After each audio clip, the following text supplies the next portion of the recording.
আসসালামু আলাইকুম। চলে এলাম নতুন একটি রেসিপি নিয়ে। আজকে আমি লাউ শাক রান্না করেছি চিংড়ি মাছ দিয়ে। এটা ছাচিলাইয়ের শাক রান্না করেছি। আপনারা চাইলে যে কোনো শাকই এভাবে রান্না করতে পারেন।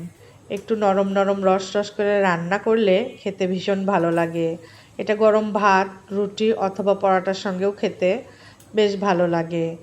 যদি আমার রেসিপিটি ভালো লাগে অবশ্যই আমার চ্যানেলটি সাবস্ক্রাইব করবেন, লাইক দিবেন, ফ্রেন্ডস অ্যান্ড ফ্যামিলির সঙ্গে শেয়ার করবেন। আর আমাকে উৎসাহিত করতে কমেন্ট করবেন। আপনাদের একটি কমেন্টে আমার অনেক উৎসাহ বেড়ে যায়। দিয়ে দিচ্ছি সামান্য পরিমাণ তেল। তেলটা আমি একটু কমই দেব। দিয়ে দেব কিছু পেঁয়াজ, কিছু কাঁচামরিচ।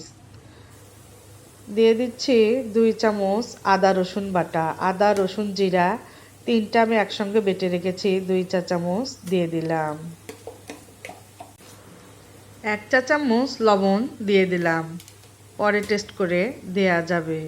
হাফ চা চামচ হলুদের গুঁড়া দিলাম।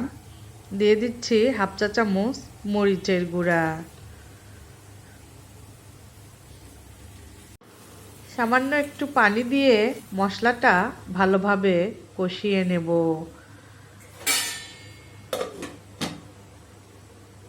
দিয়ে দিচ্ছি চিংড়ি মাছ। চিংড়ি মাছ বাজার থেকে আনার পরে আমি ধুয়ে পরিষ্কার করে নিয়ে কড়াইয়ে আঁচ দিয়ে এভাবে করে ডিপ ফ্রিজে রেখে দেই।